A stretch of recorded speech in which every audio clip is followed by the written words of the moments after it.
2010년 초여름부터 갓 20살을 넘은 남성들의 실종 신고가 많아지고 있다고 합니다.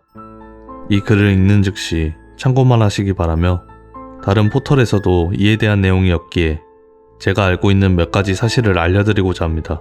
초여름 친구들과 새벽까지 종로 낙원동 근처에서 술을 진탕 먹고 335 몰려다니다가 한 친구가 오버하이트를 하더군요. 그 오버하이트 친구랑 저 그리고 핸드폰으로 통화하던 친구 이렇게 3명만 남고 다른 친구들 모두 술에 취해 택시를 타려고 단성사 쪽으로 몰려가고 있었습니다.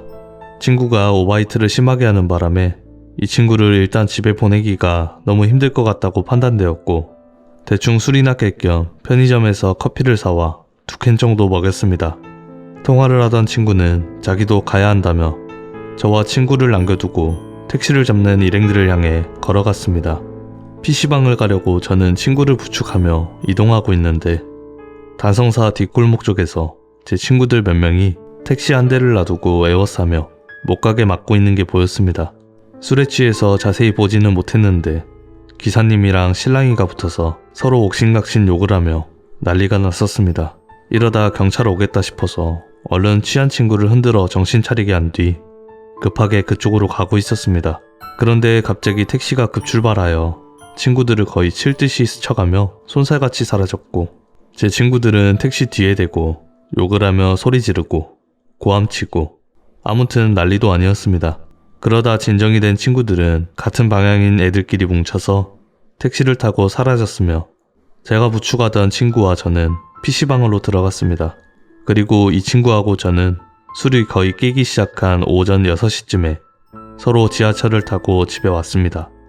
다음날 친구 한 명이 다급하게 전화가 와서 어제 들어갔던 친구 중 2명이 핸드폰이 계속 꺼져 있다며 이 친구들 행방을 물어보더군요.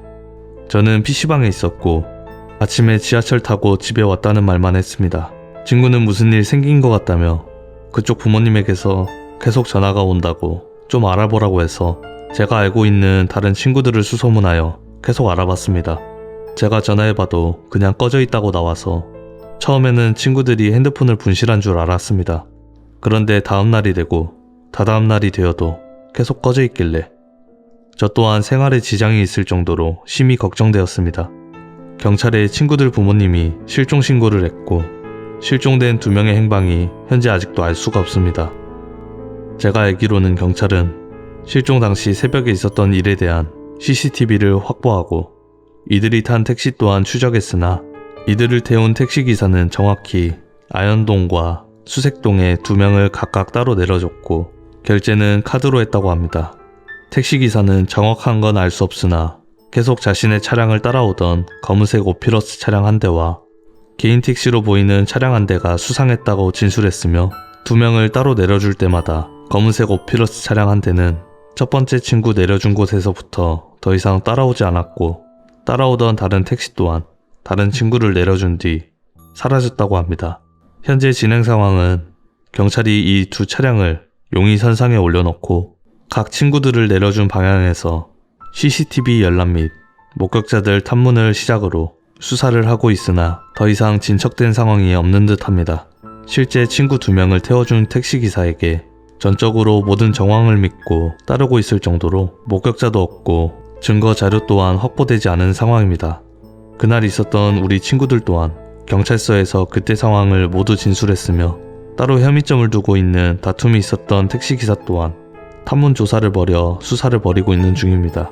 친구들끼리는 서로 재수없는 말을 하면 안 되지만 조직 생활을 하던 아는 선배 말로는 실제 이런 비슷한 일로 팔려가는 애들이 몇 명 있다고 합니다. 폭력배의 조직원으로 포섭하거나 이에 불응하는 아이들은 실제 중국 지방 소도시나 어촌 쪽으로 팔려간다는 말이 있을 정도로 이들은 새벽 늦은 귀갓길에 술에 취한 건장한 청년들을 실제로 뒤따라가서 보쌈치기라고 그냥 업어가 버린다고 표현하더군요. 실제로 사소한 시비나 다툼으로 납치하려는 상대의 배짱을 알아보는 행동대원들이 널려있고 이들 뒤에는 끝까지 뒤쫓아가서 행적을 파악하고 조사하는 자석 역할이라고 하는 중간책들이 있으며 그 뒤에는 승합차 납치조가 수시로 이동하며 연락을 취한다고 합니다. 주로 휴게소, 유흥가, 심지어 사우나와 찜질방, 지하철에도 도사리고 있다고 합니다. 저는 이 선배분께 전혀 다른 세상인 것 같은 이런 말들을 들으며 제 귀를 의심했습니다. 실제로 벌어지고 있는지 알 수 없는 내용인 것 같기도 하지만 현직 어두운 세계에 계셨던 분이기에 따로 부정하고 싶지도 않습니다. 만일 이 글이 사실이면 제 친구들 또한 납치 또는 단순한 행불 형태가 아닌 것 같아 심히 걱정되고 있습니다. 이 글을 읽으시는 여러분들은 저보다 좀 어린 분들이거나 아니면 저랑 비슷한 나이 또래라고 생각되어서 정말 걱정되어서 글을 올려봅니다. 어디서 누가 시비 걸거나 다툼을 일으키려는 소지가 보인다면 그 즉시 그 자리를 회피하시고 사람이 많이 있는 쪽으로 대피하셔서 혹시 있을지 모르는 이런 상황에 대처하셨으면 합니다. 이 글은 100% 사실에 근거한 제가 겪고 들었던 내용을 올려드리는 것임을 맹세코 알려드립니다.